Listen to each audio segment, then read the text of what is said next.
চুয়াট school and college কর্তৃক আয়োজিত virtual শিক্ষা কার্যক্রমে সবাইকে শুভেচ্ছা।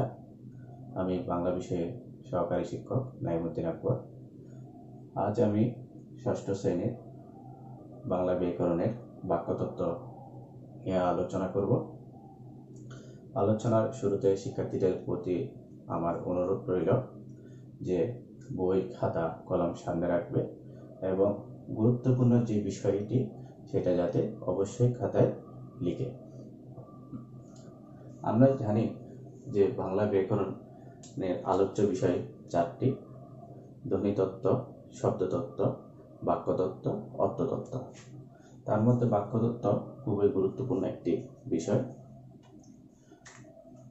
বাক্য কি? বাক্য বলতে আমরা কি বুঝি? বাক্য বলতে কথা বা বাচনকে বোঝায়।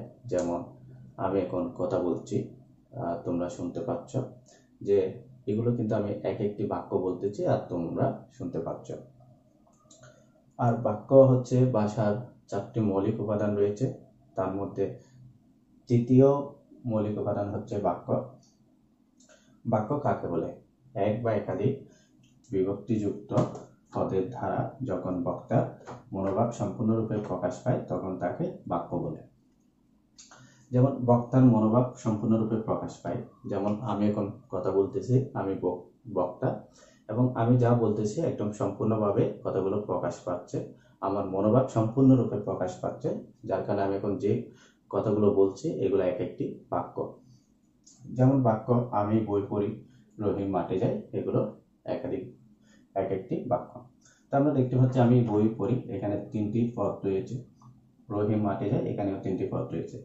কিন্তু পদ বাক্য হওয়ার জন্য কিন্তু একটি পদ দিয়েও কিন্তু একটি বাক্য হয়। যেমন আমরা অনেক সময় একটি পদ ব্যবহার করে কিন্তু আমাদের সম্পূর্ণ মনোভাব কিন্তু প্রকাশ করে থাকি। যেমন আমি জিজ্ঞেস করলাম, তুমি কি ভাত খেয়েছ? তুমি বললে খেয়েছি।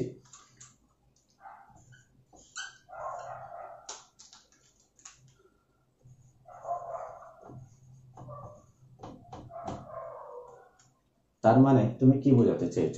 যে আমি ভাত খেয়েছি। তার মানে এই খেয়েছি দিয়ে যে তুমি তোমার সম্পূর্ণ মনোভাব প্রকাশ করেছ, তার মাধ্যমে খেয়েছি এটি একটি বাক্য। অর্থাৎ একটি পদ দিয়ে কিন্তু এখানে একটি বাক্য গঠন করা হয়েছে। তো প্রিয় শিক্ষার্থীরা, আমরা তাহলে বাক্য সম্পর্কে বুঝতে পেরেছি। এবার আমরা যেটা দেখবো সেটা হচ্ছে বাক্যের পরিচয় এবং বাক্যের গঠন। এই দুটি বিষয় খুবই গুরুত্বপূর্ণ। এগুলো আমরা এখন আলোচনা করব। বাক্যের পরিচয়। বাক্যের পরিচয়ের মধ্যে আমরা জানি এক বা একাধিক শব্দ দিয়ে কিন্তু আমরা একটা বাক্য তৈরি করি। কিন্তু এক বা একাধিক শব্দ দিয়ে কিন্তু বাক্য তৈরি করি, কিন্তু শব্দটা যখন বাক্যে ব্যবহার হয় তখন কিন্তু শব্দটা পদ হয়ে যায়। যেমন আমি এখানে লিখলাম ভাত। ভাত কিন্তু একটি শব্দ, এখন এটি একটি শব্দ। এখন কথাটা যখন আমি বললাম আমি ভাত খাই, তাহলে কি হলো? তাহলে আমি ভাত খাই এটি একটি বাক্য হইল। এই বাক্যের মধ্যে আমার বক্তার সম্পূর্ণ মনোভাব প্রকাশ পেয়েছে, যার কারণে এই বাক্যটা যখন বাক্যে ব্যবহার হয়েছে তখন এটি পদে পরিণত হয়েছে, এটি একটি পদ। তাহলে ভাত দেখো এখানে যেভাবে আছে ঠিক এখানেও একই রকম আছে। তাহলে এখানে আমরা বলতেছি শব্দ, আর যখন বাক্যে ব্যবহার হয়েছে তখন আমরা বলতেছি পদ। তাইলে আমরা শব্দকে যখন বাক্যে ব্যবহার করব তখন সেটা পদ হয়ে যায়। আর আমরা এক বা একাধিক শব্দ দিয়ে কিন্তু একটি বাক্য গঠন করি, আর বাক্যে গিয়ে শব্দগুলো কিন্তু পদে পরিণত হয়। তবে এখানে আরেকটি বিষয় হয়েছে, পদ কাকে বলে। তাহলে আমরা সেক্ষেত্রে একটু লিখি, বিভক্তিযুক্ত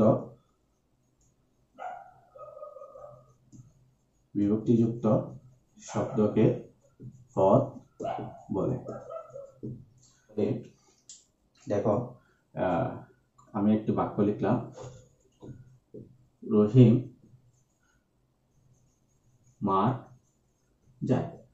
দেখো বাক্যটা কিন্তু কেমন জানি লাগতেছে, আসলে সম্পূর্ণ বাক্য কিন্তু হয়নি। যেমন রহিম মাঠ যায় হচ্ছে না। এক্ষেত্রে কি হয়েছে, আমরা বলেছি রহিম মাঠে যায়। তাহলে এই যে বাক্যটাকে সুস্পষ্ট একদম স্পষ্ট করেছি কিসে, এই যে মূল শব্দ ছিল মাঠ যোগ মাঠ যোগ এই যে এটা ছিল, এটা হচ্ছে বিভক্তি। এটা কি করেছে, মাঠে যাই, এই যাই ক্রিয়াপদের সাথে এই নাম পদের সম্পর্ক স্থাপন করেছে। তো এখানে কিন্তু বাক্যে যখন ব্যবহার হয় এগুলো কিন্তু প্রত্যেকটি শব্দের সাথে কিন্তু বিভক্তি যুক্ত হয়ে যায়। তো যেমন দেখো এখানে আমরা দেখতে পাচ্ছি রহিম, রহিম একটি নাম, এই ক্ষেত্রে এখানে কিন্তু রহিমের সাথে কিন্তু কোনো বিভক্তি যুক্ত নেই। যদি বলতো রহিমের, তাহলে রহিম যোগ এর এখানে বিভক্তি থাকতো, কিন্তু এখানে বিভক্তি নেই। তার মানে বিভক্তি নেই মানে এটাকে অবশ্যই আমরা বলেছি কোনো শব্দ যখন বাক্যে ব্যবহার হবে তখন সেটা অবশ্যই পদ, আর পদ হচ্ছে বিভক্তিযুক্ত শব্দ।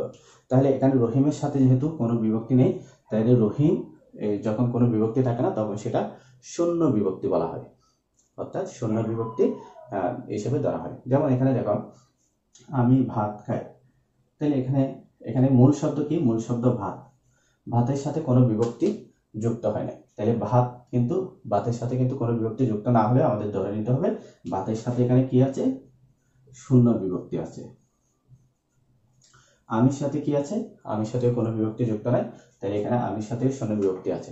তারপর দেখো খাই, শেষে রস্যি আছে, রস্যি হচ্ছে একটি বিভক্তি।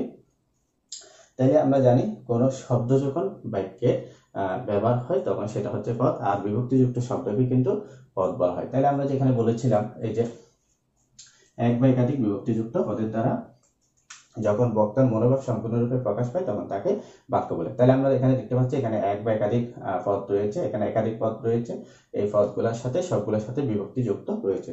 হ্যাঁ, যেমন রহিম মাঠে যায়, মাঠ যোগ বিভক্তি, হচ্ছে সপ্তমী বিভক্তি। আমরা জানি বাংলা শব্দ বিভক্তি 7 প্রকার। তোমরা যখন আরো বড় ক্লাসে উঠবে তখন বিভক্তিটা আরো বিস্তারিত জানতে পারবে। তো তাহলে আমরা বাক্যের পরিচয় জানতে পেরেছি। এরপর আমরা যে বিষয়টি নিয়ে আলোচনা করব সেটি হচ্ছে বাক্যের গঠন। তাহলে আমরা বাক্যের পরিচয়টিকে আমরা কি বুঝেছি, বাক্যে যে শব্দগুলো ব্যবহার হয় সেগুলো এক একটি পদ, আর প্রত্যেকটি পদের সাথে কিন্তু বিভক্তি যুক্ত থাকে। এখানে লিখে রাখতে পারো বাক্যে যে শব্দ ব্যবহার করা হয় প্রত্যেকটি শব্দই কিন্তু এক একটি পদ, আর বিভক্তিযুক্ত শব্দকে পদ বলে। আর আমরা যখন কোনো শব্দের সাথে বা কোনো পদের সাথে কোনো বিভক্তি খুঁজে পাবো না বা নেই দেখবো, সেক্ষেত্রে সেটা শূন্য বিভক্তি ধরে নিব। এবার আমরা দেখবো বাক্যের গঠন। বাক্যের গঠন হচ্ছে কি, আমরা জানি আমরা এক বা একাধিক শব্দ পদ সাজিয়ে কিন্তু একটা বাক্য গঠন করি, কিন্তু মনে রাখতে হবে বাক্য যে পদগুলা সাজাবো সেগুলা সুবিন্যস্ত হতে হবে। যেমন আমি বললাম বসেছিলাম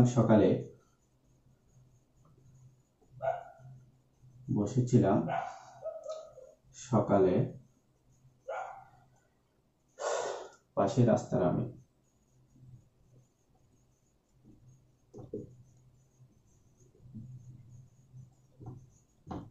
দেখো বসেছিলাম সকালে পাশে রাস্তার আমি এখানে 5টি পদ বসিয়েছি। যেমন দেখো 1টি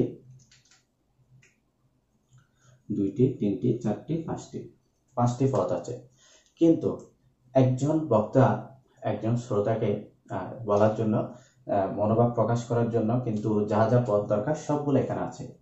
কিন্তু আমি যে বললাম বসেছিলাম সকালে পাশে রাস্তার আমি, তোমরা কি কিছু বুঝতে পেরেছো? না, আমিও যা বলতে চাচ্ছি আমার মনোভাব সম্পূর্ণভাবে প্রকাশিত হয়নি। তাইলে আমাকে কি করতে হবে, আমাকে কিন্তু যথাস্থানে প্রত্যেকটি পদ যেটা যেখানে বসায় সেখানে বসাতে হবে, অর্থাৎ পদগুলা আমাকে সুবিন্যস্তভাবে কিন্তু বসাতে হবে, এলোমেলো করে বসালে হবে না। তাহলে আমি যদি এখন তোমাদেরকে বলি, দেখো আমি সকালে রাস্তার পাশে বসেছিলাম, আমি সকালে রাস্তার পাশে বসেছিলাম। তাহলে বাক্যটি যেটা যেখানে বসা সেখানে বসেছে, এবং আমি যা বলতে চেয়েছি তোমরাও সেটা স্পষ্টভাবে বুঝতে পেরেছ। তাহলে এটি একটি বাক্য বলা যাবে, কিন্তু এটাকে কখনো আমরা বাক্য বলতে পারবো না, কিন্তু এটাকে বাক্য বলা যাবে। তাহলে এক্ষেত্রে বাক্যের প্রত্যেকটা যে ভাষার যে বাক্য আছে সবগুলো কিন্তু একটা নির্দিষ্ট নিয়মে কিন্তু বসে। সেক্ষেত্রে আমরা কি দেখব, যেমন এখানে আমি লিখেছি আমি ভাত খাই। এখানে মনে রাখতে হবে আমি হচ্ছে কর্তা, অর্থাৎ যে কাজটি সম্পন্ন করে, যেমন ভাত খাই, আমি খাচ্ছি, তাই আমি হচ্ছি কর্তা। আচ্ছা, আমি যে খাই, কাকে আশ্রয় করে খাই? এই যে ভাতকে আশ্রয় করে খাই, ভাত হচ্ছে কর্ম, ভাতকে বলা হচ্ছে কর্ম। আর আমি যা কাজ, এখানে মূল কাজটা কি? মূল কাজটা হচ্ছে খাই, খাইটা হচ্ছে কাজ, যার কারণে এটা হচ্ছে ক্রিয়া। তাহলে আমরা আমাদের বাংলা ব্যাকরণে বাক্যের মধ্যে প্রথমে কর্তা বসবে, তারপর কর্ম, তারপর ক্রিয়া বসবে। কিন্তু আমরা ইংরেজিতে কি বসে?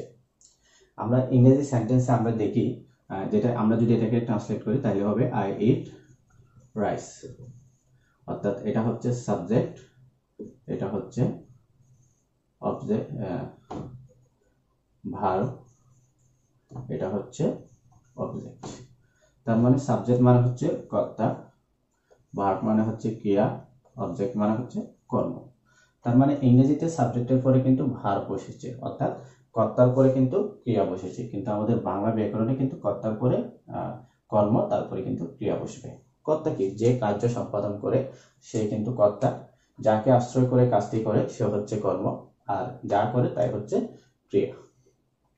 তাহলে আমরা বুঝতে পেরেছি আমাদের বাংলা বাক্যের গঠনে কিন্তু আমাদের প্রথমে সাবজেক্ট বসবে, কর্তা বসবে, তারপর কর্ম বসবে, তারপর ক্রিয়া বসবে, ক্রিয়াপদ বসবে। এইভাবে আমাদের বাক্যটা সুবিন্যস্ত করে পদগুলো বসাতে হবে। তো ইংরেজিতে কিন্তু তোমাদের বইয়ে কিন্তু সংক্ষেপে মনে রাখার জন্য সব দেওয়া আছে, অর্থাৎ এস মানে সাবজেক্ট, ও মানে অবজেক্ট, এই যেমন অবজেক্ট মানে হচ্ছে কর্ম এখানে, আর ভার্ব মানে ক্রিয়া, অর্থাৎ সাবজেক্ট, অবজেক্ট, ভার্ব, এইভাবে বাংলায় বসে। আর ইংরেজিতে কি বসে? এস বি ও, অর্থাৎ সাবজেক্ট, ভার্ব, অবজেক্ট। তো এখন আমরা আলোচনা করব যে বাক্যের ভাবগত শ্রেণীবিভাগ। তো আশা করি এতটুকু তোমরা বুঝতে পেরেছ। বাক্যের ভাবগত শ্রেণীবিভাগ। ভাবগত দিক দিয়ে বাক্যকে 4টি শ্রেণীতে ভাগ করা হয়েছে, বিভক্ত করা যায়। 4টি শ্রেণীতে বিভক্ত করা যায়: বিবৃতিমূলক, জিজ্ঞাসাবোধক, বিস্ময়বোধক, অনুজ্ঞাবাচক। আমরা এখন এই 4টি শ্রেণীর বিস্তারিত আলোচনা করব। প্রথমে আছে বিবৃতিমূলক, অর্থাৎ যে বাক্যে কোনো কিছু বিবৃত করা হয়। বিবৃত মানে বর্ণনা করা, ব্যাখ্যা করা, এই ধরনের, তাকে বিবৃতিমূলক বাক্য বলে। যেমন রাস্তা বড় বিপদসংকুল, অর্থাৎ রাস্তাটা ব্যাখ্যা দেওয়া হয়েছে যে রাস্তাটা অনেক বড় বিপজ্জনক, এক্ষেত্রে এটি একটি বিবৃতিমূলক বাক্য। যেমন আকাশ বর্ণহীন দেশে ভরা, এটি একটি বিবৃতিমূলক বাক্য। যেমন তোমাদের বই আছে সকালে আমরা শহর দেখতে বের হলাম, এগুলো একটি বিবৃতিমূলক বাক্য। যেমন আমরা যদি বলি আমি স্কুলে যাই, এটি একটি বিবৃতিমূলক বাক্য। তারপর আমি ভাত খাই, আমি স্কুলে যাই, এগুলো একটি বিবৃতিমূলক বাক্য। এই বিবৃতিমূলক বাক্য আবার দুই প্রকার, একটা হচ্ছে হাবোধক বাক্য, আর একটা হচ্ছে নাবোধক বাক্য। হাবোধক বাক্য কি? যে বাক্য দ্বারা হাসূচক অর্থ প্রকাশ পায় তাকে হাবোধক বাক্য বলে। যেমন সাফওয়ান বই পড়ে, এখানে কাজটা করে বোঝাচ্ছে। তারপর নোহা গান গায়, তার মানে কাজটা, গানটা গায় মানে কাজটা করে, এমন বোঝাচ্ছে। অর্থাৎ পজিটিভ হচ্ছে, অর্থাৎ হার বাচক অর্থ বোঝাচ্ছে, হাসূচক অর্থ প্রকাশ করতেছে, সেই জন্য এগুলো হচ্ছে হাবোধক বিবৃতিমূলক বাক্য। আবার নাবোধক বাক্য কি? যে বাক্য দ্বারা নাসূচক অর্থ প্রকাশ পায় তাকে নাবোধক বাক্য বলে। যেমন আমি মাঠে যাইনি, তার মানে কাজটি করিনি, অর্থাৎ যাইনি মানে হয়নি, এই ধরনের বোঝাচ্ছে, না বোঝাচ্ছে, না সূচক অর্থ এখানে প্রকাশ করছে। যেমন এই গ্রামে একজন ডাক্তারও নেই, অর্থাৎ নেই বোঝাচ্ছে, না সূচক অর্থ প্রকাশ করতেছে, যার কারণে এটি একটি নাবোধক বাক্য। এই ধরনের আরো হতে পারে, যেমন শাহানা গান গায়, হ্যাবাচক, হ্যাবোধক বাক্য। শাহানা গান গায় না, নাবোধক বাক্য। যেমন আমি যদি বলি আমি ঢাকা যাব, একটি একটি হাবোধক বাক্য। আমি ঢাকা যাব না, একটি নাবোধক বাক্য। তো আশা করি তোমরা বুঝতে পেরেছো। এরপর আমরা দেখবো জিজ্ঞাসাবোধক বাক্য। তো তোমাদের বইয়ে আছে সংবাদ পাওয়ার জন্য শ্রোতাকে লক্ষ্য করে যে বাক্য বলা হয় তাকে জিজ্ঞাসাবোধক বাক্য বলে। এটাকে জিজ্ঞাসাবোধক বাক্য বলা হয়, আবার প্রশ্নবোধক বাক্যও বলা হয়, যেহেতু এখানে প্রশ্ন করা হয়। অর্থাৎ শ্রোতার নিকট থেকে কোনো কিছু কারো থেকে কোনো কিছু জানতে চাইলে সেক্ষেত্রে জানার ইচ্ছা হলে সেক্ষেত্রে কিন্তু জিজ্ঞাসাবোধক বা প্রশ্নবোধক বাক্য হয়। যেমন তোমার নাম কি, এখানে তোমার নাম জানতে চেয়েছে, সেই জন্য এটি একটি জিজ্ঞাসাবোধক বাক্য। যেমন আপনি চা খাবেন কি, অর্থাৎ আপনি চা খাবেন কিনা জানতে চেয়েছে, সেই জন্য এটি একটি জিজ্ঞাসাবোধক বাক্য। তবে একটা যে বিষয় লক্ষ্য করো, এখানে কি বানানে দীর্ঘই আছে, এখানে কি বানানে রস্বইকার আছে। কেন এখানে কখন দীর্ঘইকার হয় কখন রস্বইকার হয় সেক্ষেত্রে আমরা একটু দেখি।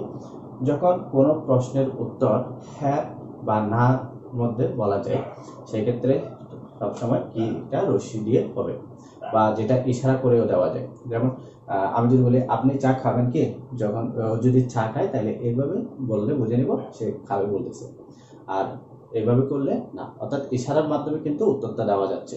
বা সে বলতে পারে হ্যাঁ, হ্যাঁ বললে চা খাবে, বা না বললেও চা খাবে না। অর্থাৎ হ্যাঁ বা না এর মধ্যে যে উত্তর দেওয়া যায় সেক্ষেত্রে রস্বইকার হয়। আর এখানে তোমার নাম কি, এখন কি এটা ইশারা করে বা হ্যাঁ বললে হবে বা না বললে হবে, হবে না, সেক্ষেত্রে নাম বলতে হবে, সেক্ষেত্রে এখানে দীর্ঘইকার ব্যবহার করতে হবে। আশা করি এই বিষয়টা তোমরা মনে রাখবে। এরপর আমরা দেখব বিস্ময়বোধক চিহ্ন। তো এই ধরনের বাক্যে বিস্ময়, উচ্ছ্বাস ইত্যাদি আকস্মিক ও প্রবল আবেগ প্রকাশ পায়।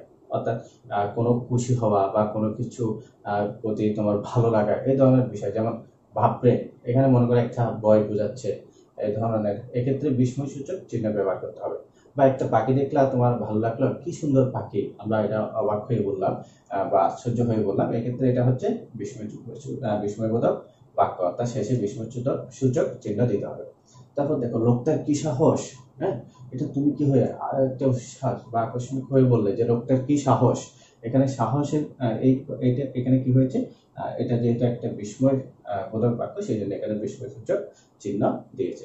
এই ধরনের আরো অনেক আছে। বা আমরা বলি বাহ কি সুন্দর দৃশ্য, তারপর হুররে আমরা খেলায় জিতেছি, হ্যাঁ, এই ধরনের বাক্যের মধ্যে কিন্তু বিস্ময়বোধক বাক্য হয়। বা সি তুমি এত নীচ, হ্যাঁ, এগুলো কিন্তু বিস্ময়বোধক বাক্য। এরপরে সর্বশেষ যেটা আছে অনুজ্ঞাবাচক বাক্য, অর্থাৎ যে ধরনের বাক্যের অনুরোধ, আদেশ, প্রার্থনা, আশীর্বাদ, মিনতি। কি কি আমরা একটু দেখি। অনুরোধ বোঝায়, আদেশ, প্রার্থনা, আশীর্বাদ, মিনতি ইত্যাদি প্রকাশ পায়, তাকে অনুজ্ঞাবাচক বাক্য বা অনুজ্ঞা বাক্য বলে। তো যেমন দেখো আল্লাহ তোমার মঙ্গল করুক, এখানে কি করেছে, এখানে প্রার্থনা করেছে, হ্যাঁ, বা তারপর একটি গান গাও না, এখানে কি করা হয়েছে, একটি গান করার জন্য অনুরোধ করা হয়েছে। বাংলাদেশ চিরজীবী হোক, জীবী বানান মনে রাখবা, বর্গীয় যা দীর্ঘইকার, ব দীর্ঘইকার, বাংলাদেশ চিরজীবী হোক, অর্থাৎ এখানে বাংলাদেশের জন্য আশীর্বাদ করা হয়েছে বা প্রার্থনা করা হয়েছে। চুপ করো, হ্যাঁ, আমরা অনেক সময় তোমাদেরকে ক্লাসে বলি চুপ করো, এই যে তোমাদেরকে এটা কি করেছে, আদেশ করেছে, এই আদেশ বুঝালে সেটা অনুজ্ঞাবাচক বাক্য হয়। তারপর কখনো মিথ্যা বলো না, এটা সবসময় আমরা বা তোমাদের বাবা মা অভিভাবকরা তোমাদেরকে বলে কখনো মিথ্যা বলো না, সবসময় সত্য কথা বলবে। এগুলো কি দেয়, এগুলো তোমাদেরকে উপদেশ দেয়। এই যখন কোনো অনুরোধ, আদেশ, প্রার্থনা, আশীর্বাদ, মিনতি বা উপদেশ দিবে তখন সেক্ষেত্রে সেগুলো অনুজ্ঞাবাচক বাক্য হয়। তাহলে আমরা আজকে বাক্য তত্ত্ব নিয়ে বুঝতে পেরেছি। তাই আমরা পড়েছি বাক্য কি, এক বা একাধিক বিভক্তিযুক্ত পদের সমন্বয়ে যখন বক্তার মনোভাব সম্পূর্ণরূপে প্রকাশ পায় তখন সেটা হচ্ছে বাক্য। আমরা বাক্য বলতে বুঝি কথা বা বাচনকে, এবং বাক্যের আমরা গঠন নিয়ে আলোচনা করেছি। তারপর আমরা বাক্যের ভাবগত শ্রেণী, ভাবগত দিক দিয়ে বাক্যকে যে 4 ভাগে ভাগ করা হয়েছে, বিবৃতিমূলক, জিজ্ঞাসাবোধক, বিস্ময়বোধক বাক্য, অনুজ্ঞাবাচক বাক্য, বিস্তারিত আলোচনা হয়েছে। আশা করি তোমরা বাক্য তত্ত্ব সম্পর্কে বুঝতে পেরেছ। ধন্যবাদ সবাইকে, সবাই ভালো থাকো।